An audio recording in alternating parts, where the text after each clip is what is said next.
오늘은 종교개혁주일입니다. 우리 종교개혁가 마틴 루터가 이런 말을 했습니다. 새가 머리 위를 날아다니는 것은 막을 수 없어도 머리 위에 둥지를 만들지 못하게 할 수는 있다. 새가 내 머리 위에 날아다니는 것은 우리가 어떻게 통제할 수는 없지만 적어도 그 새가 내 머리 위에 둥지를 트는 것은 막을 수 있다는 이야기입니다. 타고난 나의 어떤 기질, 또 본능, 그런 욕망들을 우리들이 아예 없앨 수는 없습니다. 선을 행할 때에도 우리는 악한 마음이 슬며시 들어올 때가 있지 않습니까? 내 머리 위에 새들이 날아다니는 것, 내 속에 또 다른 나가 나를 유혹하는 정욕의 또 다른 나의 모습이 우리 안에 있습니다. 그것을 아예 처음부터 없애거나 전멸시킬 수는 없습니다. 하지만 대신 그렇다 할지라도 내가 어떤 삶을 살 것인지는 분명히 선택할 수 있는 의지와 하나님의 주신 기회가 있다는 이야기입니다. 즉 어떠한 상황 속에서도 하나님이 준비해 놓으신 길이 있고 답이 있다는 말씀입니다. 오늘도 예배 시간 이 예배 말씀을 통해서 복잡한 문제인 것처럼 보이지만 우리 가정과 우리 개개인마다 하나님이 주시는 그 말씀을 통해서 해결책을 발견하실 수 있기를 바랍니다. C.S. 루이스는 또 그런 말을 했습니다. 비슷한 오답은 있을 수 있지만 정답만큼은 몇 개다? 한 개다. 새가 머리 위를 날아다닐 수는 있어도 그 새가 내 머리 위에 둥지를 틀게 하지는 못하게 할 수 있습니다.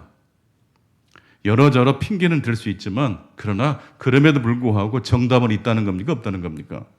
있어요. 톨스토이가 그런 말을 했습니다. 행복한 가정은 모두 모습이 비슷하고 불행한 가정은 모두 제각각의 불행을 안고 살아간다. 행복한 가정은 그 모습이 비슷해 보인답니다. 억만금을 가진 사람들이 행복한 게 아니고 행복한 사람들을 보면 어떤 가정이든지 비슷한 무엇이 있어요? 공통 분모가 있어요. 불행한 가정은요, 이유가 많아요. 수백 가지, 수천 가지 이유 때문에 불행해요. 넘어지는 각도는 여러 가지로 넘어질 수 있어요. 앞으로 넘어질 수도 있고, 옆으로 넘어질 수도 있어요. 계단에서 넘어질 수도 있고, 여러 가지 일을 하다가 실수로 넘어질 수도 있습니다. 하지만 일어서는 각도는 항상 몇 도여야 합니까?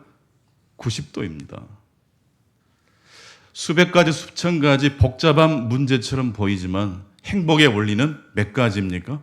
그렇게 복잡하지 않습니다. 성경은 하나님을 사랑하고 그와 똑같이 내 이웃을 내 몸처럼 사랑하라고 방향을 제시해 주셨습니다. 물론 그 말씀을 듣는다고 해서 그 말씀대로 사라지는 건 아닙니다. 그 말씀을 살 수 있도록 하나님이 분명히 역사해 주실 때가 있는 것입니다. 그렇습니다. 잘못된 욕구가 우리를 충동할 때가 있습니다. 그럴 때 우리는 어떻게 해야 될까요? 내가 이 욕구를 단번에 단칼에 베어버리겠다. 나쁜 습관을 고치려고 하면 할수록 그 습관이 우리를 사로잡아 버립니다. 그럴 때는 방향을 슬쩍 바꿔서 즉각적인 대응을 하기보다도 때를 기다리는 전략을 세우는 것이 좋습니다. 화가 날 때, 분노가 일어날 때 그 즉각적으로 화를 내면 어느 정도 화가 풀리는 것처럼 보이지만 곧장 후회가 되지 않습니까? 그렇게 통제가 되지 않는 내 마음에 어떤 충동이 일어날 때는 문제를 해결하려고 하지 말고 잠시 호흡을 가다듬는 것이 참 좋습니다. 우리가 호흡을 할 때 들숨과 날숨, 숨을 들이마시고 숨을 내뱉는 이 행동 하나하나가 사실 영적인 의미가 있다고 하지 않습니까? 출애굽기 3장 14절 말씀, 나는 스스로 있는 자라고 하나님께서 당신의 이름을 말씀해 주셨는데 그 야훼라고도 보통 하는 이 여호와 하나님의 이름을 입술로 발음하도록 만든 단어가 아니라 코로 숨을 내쉴 때 나오는 소리를 본떠서 만든 단어가 야훼, 여호와라는 단어라고 합니다. 그러니까 우리들이 흥분될 때 숨을 천천히 내쉬고 들여 마시는 것은 누구의 이름을 부르는 것과 같습니까? 하나님의 이름을 부르는 것입니다. 힘들 때 즉각적으로 대응하기보다는 때를 기다리는 것이 지혜롭습니다. 채널을 돌리라는 것입니다. 요나가 힘들고 복잡한 인생으로 괴로웠을 때 그의 인생이 계속 자신이 욕망하는 대로만 갔다면 결국 어디로 가게 됐을까요? 하나님 나라와 정반대 방향으로 결국 가고야 말았겠죠. 근데 하나님께서 그렇게 내버려 두지 않으시고 요나를 하나님께서 예비하신 큰 물고기 뱃속에 들어가게 하셨습니다. 요나의 잘못된 욕망과 충동과 그런 성향을 하나님이 꺾으신 게 아니에요. 잠깐 채널을 돌리셔서 인생의 흥분을 좀 가라앉히고 조금 더 때를 기다릴 수 있는 그러한 시간을 갖도록 하나님께서 허락해 주셨다는 것입니다. 그렇게 해서 요나가 물고기 뱃속에서 발견한 것이 있습니다. 첫 번째, 하나님께서 우리에게 주시는 메시지를 듣겠습니다. 요나가 물고기 뱃속에서 발견한 것은 무엇입니까? 3일 낮밤을 물고기 뱃속에 요나가 있었습니다. 그 물고기 뱃속에서 요나가 무엇을 했던 것입니까? 무엇을 발견했고 무엇을 생각했을까요? 핸드폰이 터지지 않는 곳, 스마트폰이 터지지 않는 곳, 요나가 들어간 물고기 뱃속이에요. 아마 현대인들이 핸드폰만 잃어버려도 얼마나 복잡하고 힘듭니까? 요나를 생각해 보세요. 모든 것이 다 차단된 빛 한 줄기도 들어올 수 없는 가장 깊은 흑암의 밑바닥으로 굴러 떨어진 것입니다. 그런데 신기하게도 요나가 물고기 뱃속에서 3일 낮밤을 지낸 다음에 육지에 도착을 했고 드디어 입을 열어서 하나님의 메시지를 온전하게 선포한 건 아니지만 그래도 입을 열어서 니느웨 성을 향해서 무엇을 합니까? 말씀을 선포하지 않습니까? 즉 요나가 물고기 뱃속에서 발견한 메시지는 무엇입니까? 요나가 세상에 전할 메시지는 물고기 뱃속에서 나온 다음에라야 가능하다는 것입니다. 분명 요나는 니느웨 성에 가서 하나님의 심판의 메시지를 전해야 된다는 사실을 하나님께로부터 이미 받은 사람이지만 어떻게 해야 된다는 걸 알지만 요나의 마음이 아직 준비가 되지 않았어요. 평양 감사도 내가 싫으면 하지 않는다는 말처럼 어떻게 해야 되는지를 알아요. 지식이 없었던 사람이 아니야. 그런데 가기가 싫은 거예요. 인생의 참된 방향을 우리들이 선택하는 것 못지않게 중요한 것이 그렇게 그 방향을 향해서 살아갈 의욕과 의미를 갖는 바로 거기에 굉장히 중요한 포인트가 있습니다. 요나는 해야 될 일을 분명히 알았지만은 그 방향으로 가기를 싫어했습니다. 오히려 정반대 방향으로 삐딱하게 행동했던 것을 우리들이 잘 알고 있습니다. 이럴 때 하나님은 요나의 마음을 억누르거나 억압하지 않으시고 어디에다가 들어가도록 하셨다고 말씀하셨습니까? 물고기 뱃속으로 잠시 들어가 있거라. 3일 낮밤을 지낸 다음에 그 흑암의 시간을 통과한 다음에 육지에 도착한 요나가 드디어 입을 열어서 세상을 향해서 니느웨 성을 향해서 하나님의 말씀을 선포합니다. 즉 이미 알고 있는 하나님의 영적 원리가 우리 모두에게 있습니다. 그렇게 살아가면 행복한 가정이 되고 행복한 신앙생활을 할 수 있다는 거 다 알아요. 그런데 그렇게 단순한 하나님의 말씀을 순종하는 게 쉽습니까? 어렵습니까? 대단히 어렵습니다. 그렇게 하려면 반드시 요나처럼 우리도 어디에 들어가야 됩니까? 하나님의 예비하신 물고기 뱃속에 들어가야 됩니다. 그것을 통과하지 않고서는 우리 입이 열어지지 않아요. 우리의 마음이 열어지지 않아요. 예배를 드려도 진정을 다하여 하나님께 예배 드리지 않아요. 형식적으로만. 하나님의 말씀 앞에 응답을 한다고 하지만 마음을 쏟아서 아멘 하지 않아요. 우리가 지식이 부족한 사람이 아니에요. 어떻게 살아가는 것이 하나님의 마음에 합한 사람인지 다 알아요. 그럼에도 불구하고 왜 우리들이 온전하게 아멘하지 못하고 응답하지 못하는 것일까요? 요나와 똑같아요, 우리들도. 요나 역시 물고기 뱃속에 들어갔다 나온 다음에라야 세상과 니느웨를 향해서 하나님의 말씀을 증거할 수 있었다는 사실을 뒤늦게 깨달은 거예요. 그러므로 하나님의 예비하신 이 큰 물고기는 은총의 물고기입니까? 나를 괴롭게 하는 하나님의 징계의 도구입니까? 아파서 병원에 가고 검사했더니 덜컥 생각지도 못한 검사를 받으라는 의사의 소견을 듣는 순간 가슴이 철렁 내려앉아요. 그 며칠 동안 얼마나 답답합니까? 그런데 신기하게도 우리 믿는 사람들은 그 답답한 시간이 알고 보니까 어디에 들어간 시간이 되어버려요? 하나님의 예비하신 물고기 뱃속에 들어가는 시간이 되더라는 거예요. 자녀들이 우리를 힘들게 할 때가 있어요. 사업에 문제가 생길 때도 있어요. 직장에서 괴로운 일이 나를 힘들게 할 때가 있어요. 믿음이 없고 영적인 원리를 모르는 사람들은 거기에 주저앉아 버려요. 그 문제를 가지고 맞싸워서 싸워버려요. 그런데 하나님을 인도함을 받는 사람들은 직접 맞대응하지 않고 내 안에 있는 욕망, 욕구를 없애려고 하지 않고 내 머리 위에 새가 날아다니는 것은 막을 수 있어요, 없어요? 없어요. 그러나 그 새가 내 머리 위에 둥지를 트는 것은 막을 수 있어요.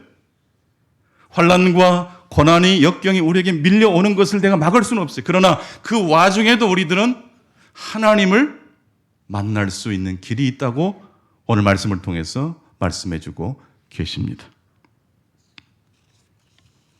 힘들고 어려울 때 내 마음에 어떤 욕망이 막 나를 사로잡으려고 할 때 그 욕망을 억누르기보다는 그 마음을 승화시킬 수 있기를 바랍니다. 힘들 땐 교회 나오시기 바랍니다.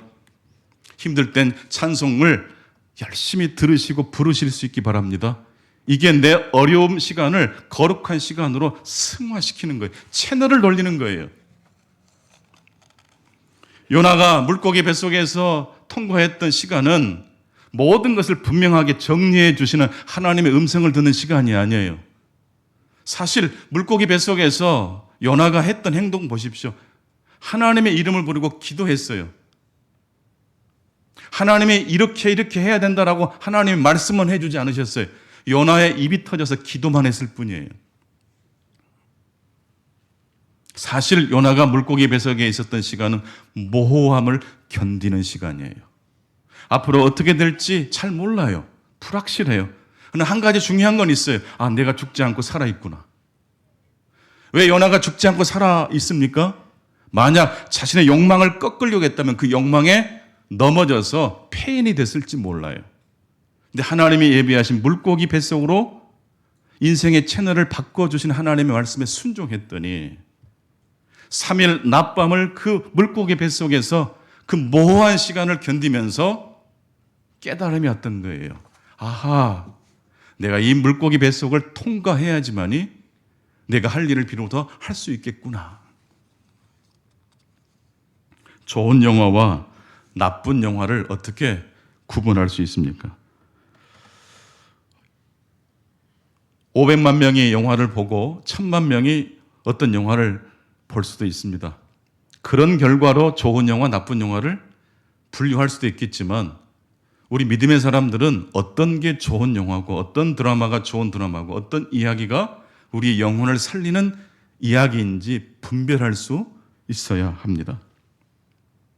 좋은 이야기는 여러 가지 사건들이 모아져서 하나의 플롯을, 결정적 핵심 스토리가 드라마와 영화 속에 전개되는데 그 이야기, 사건들이 모아져서 사실은 영원히 반복되지 않는 중요한 어떤 것을 부각시킬 때 그 영화는 우리에게 감동을 줍니다. 재미는 있고 많은 사람들이 한번 봐보라고 했는데 막상 보고 나니까 재미는 있었는데 남는 게 없는 경우가 있어요, 없어요? 있어요. 주제를 우리 마음에 전달하는 데 실패한 영화입니다. 우리 인간의 삶도 마찬가지입니다. 돈은 많은데 마음을 나눌 친구가 없는 사람이 있어요. 혼자 있는 시간에 외롭고 쓸쓸해요. 사람들이 자기 뒤에서 수군거리는 것처럼 느껴져요. 사람들이 저 사람은 돈은 많은데 졸부야, 그런 말을 하는 게 들려요. 이 사람은 돈이라는 재료를 가지고 인생의 궁극적인 목적을 낚는 데 실패한 사람이라고 할 수 있어요. 여러분, 돈이 많다고 해서 나쁘다는 뜻 아닙니다. 돈이 적다고 해서 존경 무조건 받는다는 것도 아닙니다. 돈이 많든지 적든지 관계없이 하나님이 우리에게 주신 인생의 재료를 가지고 궁극적으로 하나님이 기뻐하시는 인생의 주제를, 의미를 낚아내실 수 있기를 축원합니다. 그런 사람들은요, 물고기 뱃속에 들어간 요나처럼 캄캄한 어둠 속에도 인생의 의미를 발견해버려요.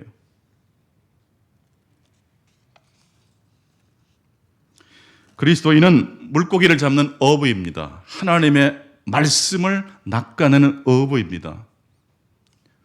오늘 여러분의 삶 가운데 하나님의 은혜를 주셔서 말씀을 들을 때마다 말씀의 주제를 즉각 캐치해내는 그러한 분별력과 통찰력이 여러분 가운데 임하기를 축원합니다.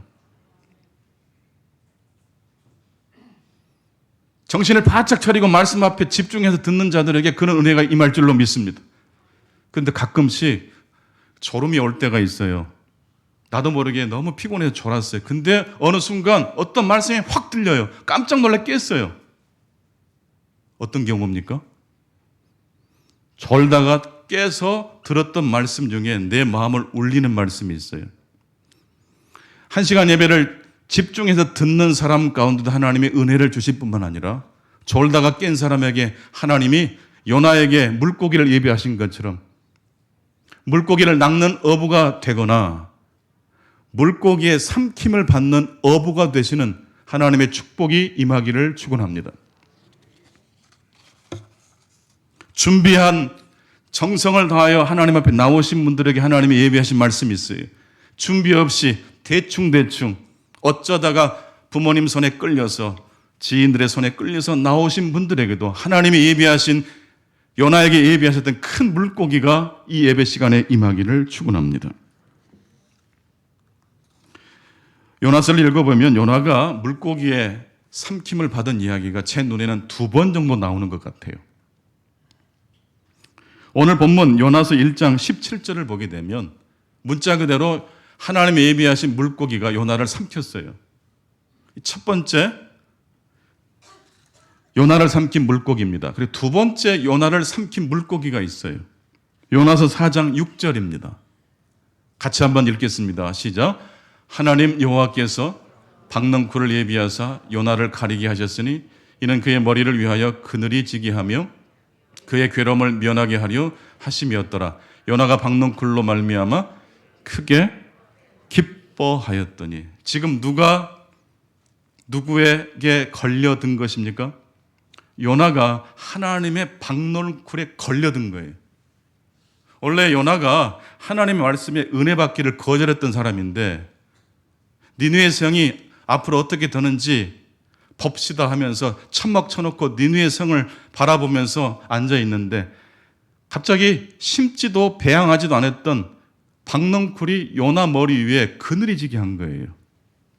이때 요나가 그 작은 그 감동의 순간을 놓치지 않고 뭐 했다고 그래요? 그냥 기뻐한 게 아니라 크게 기뻐했어요.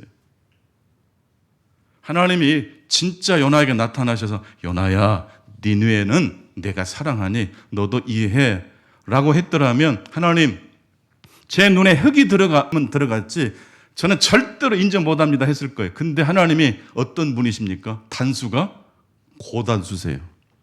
직접적으로 말씀하지 않고 돌려서 빗대어서 말씀하신 하나님. 설교를 듣다 보면 요나 이야기인지 내 이야기인지 헷갈릴 때가 있습니까? 없습니까? 어느 순간 보면 내가 그 말씀 속에 푹 빠져 있어요.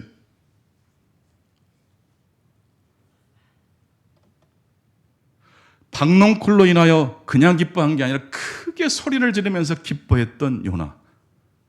하나님이 심어 놓으신 요나가 수고하고 땀 흘려서 심고 배양한 것이 아니 하나님이 예비하신 박능쿨. 그 있으면 좋지만 없어도 죽을 일은 아니잖아요. 근데 그 작은 것 하나 가지고 요나가 엄청나게 기뻐했어요. 하나님이 던진 그물에 걸려든 거예요. 여러분들 지난 한 주간도 하나님의 은혜를 경험해 보셨습니까? 하나님의 은혜가 거창한 곳에만 있는 게 아니에요. 하나님의 은혜는 디테일이 있어요. 별것도 아닌 것 같은데 그 작은 일들 속에서 하나님이 여러분들에게 요나에게 박능근을 통해서 찾아오셨던 것처럼 그렇게 찾아오신 하나님을 나도 모르게 발견하고 나도 모르게 크게 기뻐하시는 은혜가 있게 되기를 바랍니다. 요나가 들어갔던 물고기 뱃속은 역설의 뱃속입니다. 힘들고 과단한데 그것을 통과하고 나면 진짜 선지자가 돼요. 요나가 기뻐했던 그 박능쿨 역시 역설의 박능쿨이에요.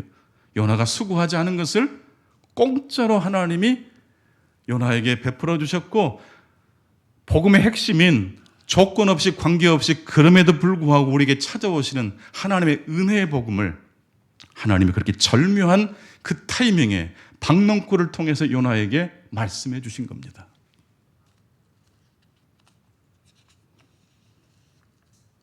그러나 정말로 놀라운 사실은 그런 과정을 통해서 은혜 받은 요나보다 더 놀라운 이야기가 두 번째 이야기입니다. 요나는 어떻게 생각해 보면 물고기 뱃속에 들어갔다 나온 체험이라도 했잖아요. 그런데 니느웨 사람들은 어떻게 해서 변화되고 회개했습니까? 박능쿨 기적을 체험했습니까? 요나처럼 물고기 뱃속에 들어갔다 나온 경험이 있었습니까? 부실하게 짝이 없는 요나가 니느웨 성 사람들에게 사흘길을 다니면서 말씀을 전한 것도 아니었어요. 하루길만 딱 가서 하나님의 심판 메시지를 증거했는데 그 말씀을 듣고 니느웨 성 사람들이 어떻게 합니까?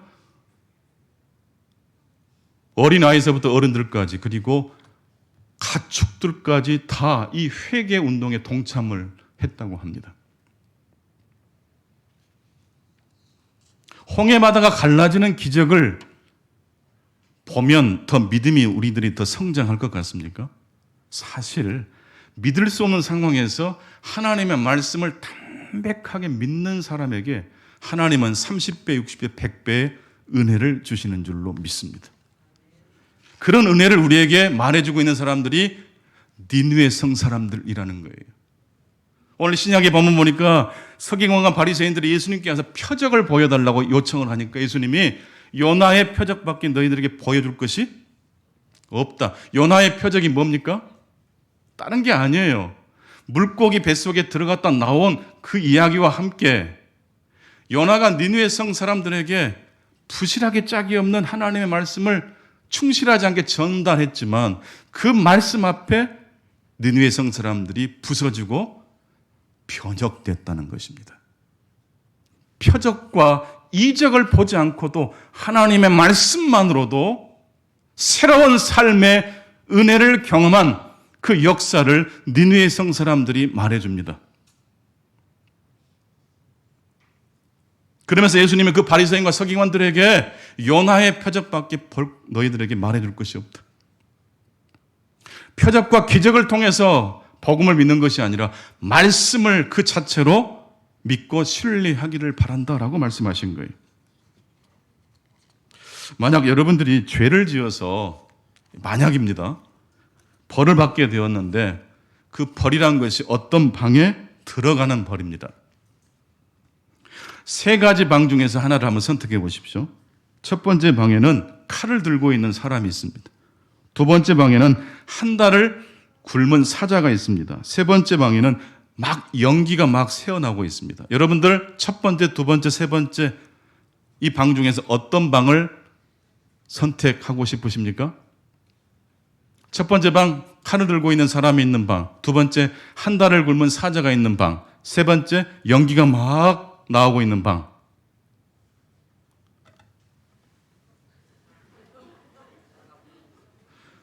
이 시간 여러분들이 요나의 물고기 뱃속으로 들으라고 자꾸 그러시는데 그냥 말씀하셔도 됩니다. 대부분 사람들은 1번과 3번을 선택합니다. 사람이 사람을 만나면 그래도 이야기할 수 있잖아요. 칼을 들고 있다 할지라도 설명하고 설득하고 대화할 수 있잖아요. 근데 사자는 우리가 본능적으로 이 사자 하면 무슨 생각이 들어요? 일단 도망부터 치고 싶잖아요. 뭐 불난 것도 내가 직접 끄면 되잖아요. 소화기 들고 들어가서 끄면 되잖아요. 그래서 1번과 3번을 대부분 선택을 많이 하는데 이 세 개의 방 중에서 가장 생존율이 높은 방은 사실 2번 방입니다. 두 번째 방. 왜 그럴까요? 네? 사자가 한 달 굶어 보십시오. 탈진돼 가지고 닌거 맞고 있을 거예요. 거의 죽기 직전일 거예요. 사람도 한 달 굶으면 죽어요.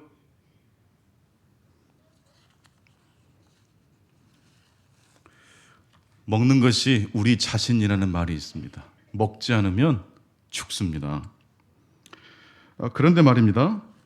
마음껏 양껏 먹었는데도 불구하고 영양실조에 걸린다면 어떨까요? 실제로 그런 일이 있습니다. 정말로 배불리 먹었는데 이것을 하지 않으면 영양실조에 걸리는 동물이 있습니다. 시편 23편 1절과 2절 말씀 같이 한번 보시죠. 여호와는 나의 목자시니 내게 부족함이 없으리로다. 그가 나를 푸른 초장에 누이시며 쉴만한 물가로 인도하시는도다. 양입니다. 양은 위가 4개라고 합니다. 소처럼.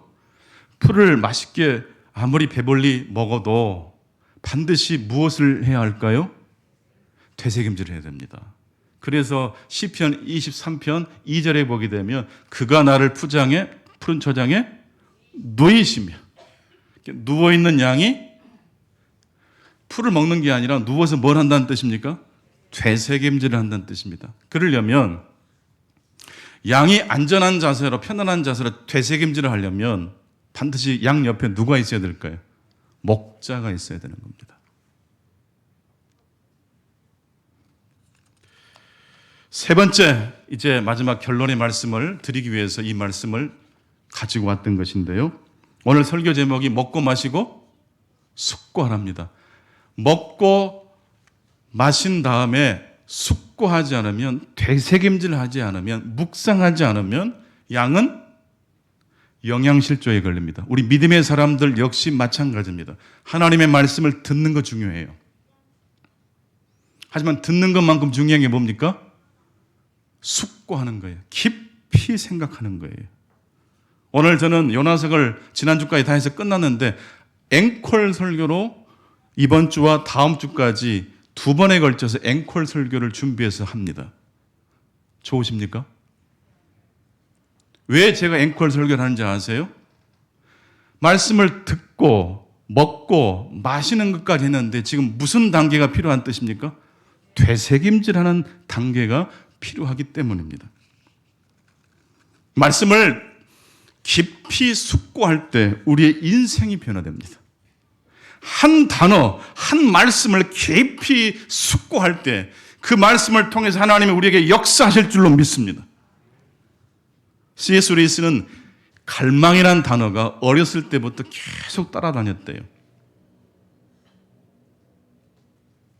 기쁨, 갈망. 이게 기쁨인가 싶어서 딱 잡아보면 안 잡힌대요.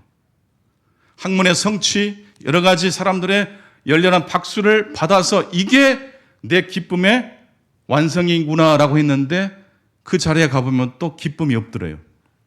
그래서 C.S. 루이스가 깊이 숙고하는 가운데 순례자의 길을 걷기로 결심을 합니다. 그리스도인이 되기로 결심합니다. 왜냐하면 이 세상의 것으로 내 영혼의 배가 채워지지 않는다면 그것은 필시 내가 이 세상이 아닌 다른 세상을 위해서 존재하도록 하나님이 나를 창조하신 것이다. 오늘 또 목마름 때문에 오신 분이 계시다면 이 말씀을 통해서 찾아오시는 하나님을 만나실 수 있기를 바랍니다.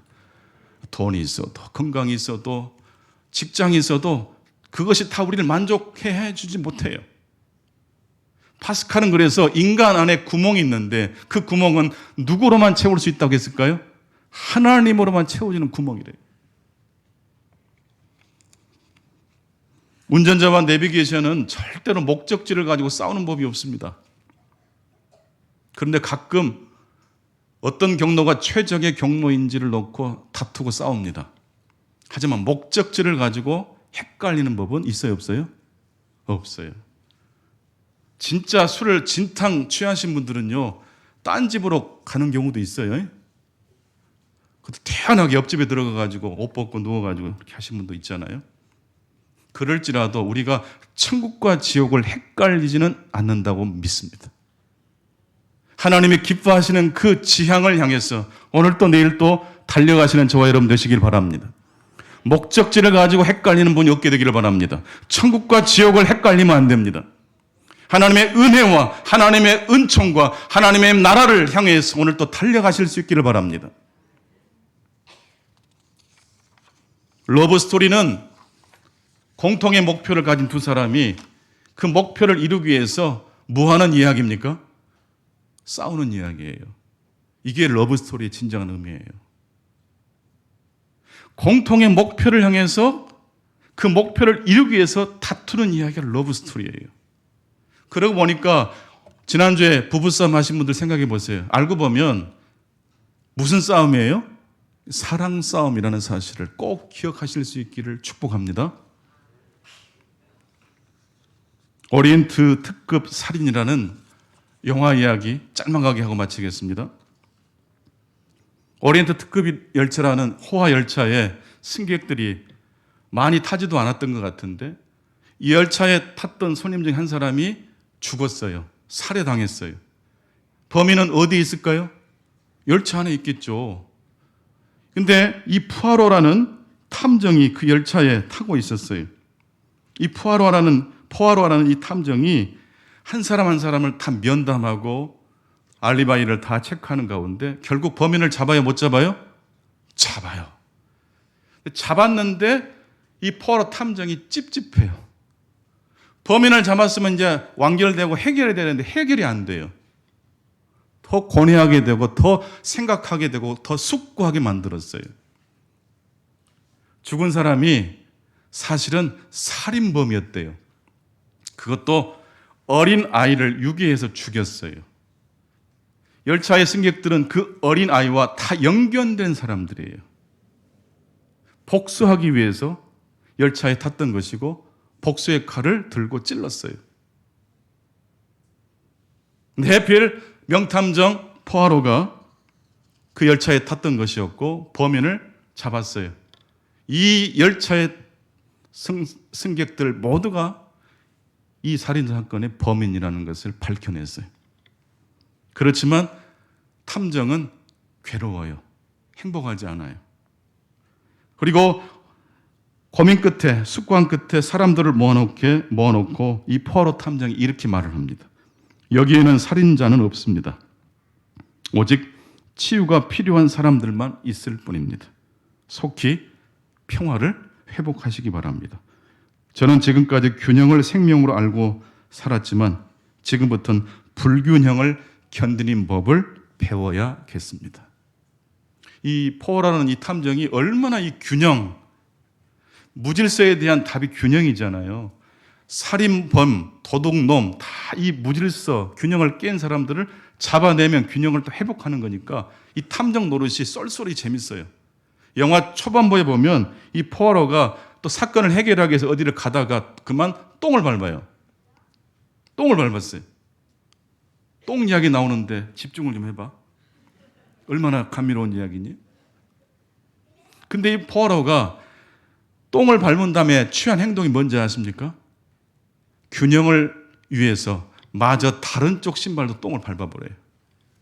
이 정도로 이성과 균형과 과학적 사고를 가진 사람인데 누가 범인인지를 밝혀낸 다음에 고뇌에 빠져버린 거예요.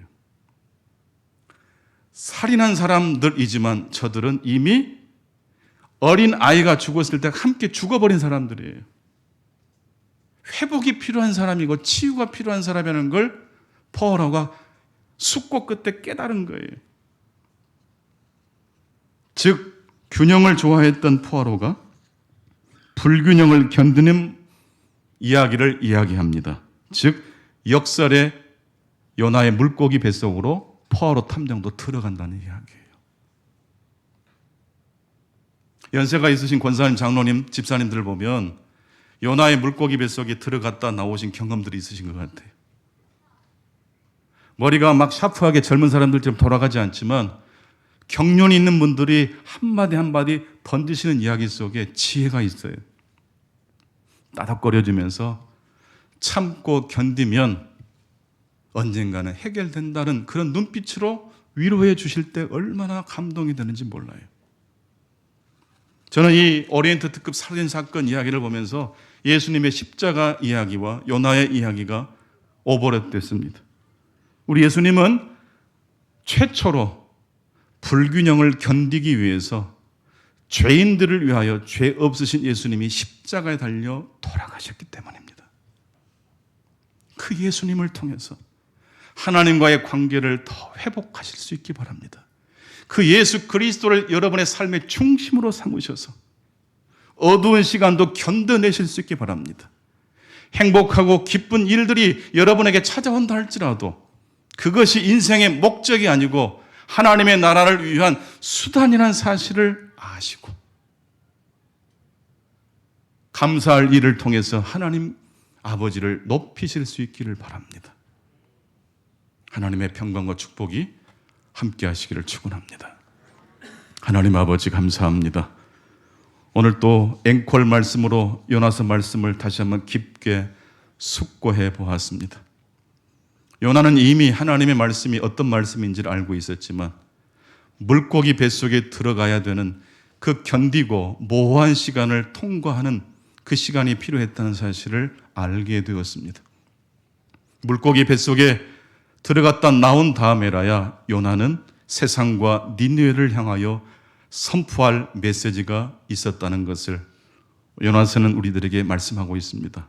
힘들고 괴롭고 나를 가두어 버리는 그 일이 우리 모두에게도 영적인 요나의 물고기 뱃속이 되게 해 주옵소서. 당장 그 일을 해결하려는 급한 마음을 잠시 내려놓고 하나님께서 우리에게 보여주시는 천국 TV의 채널을 켜고 영적인 하나님 말씀을 그 말씀을 힘입어서 우리 역시 불균형을 견뎌낼 수 있는 그리스도의 사람들이 다 될 수 있도록 도와주옵소서. 예수 그리스도 이름으로 기도하옵나이다. 아멘.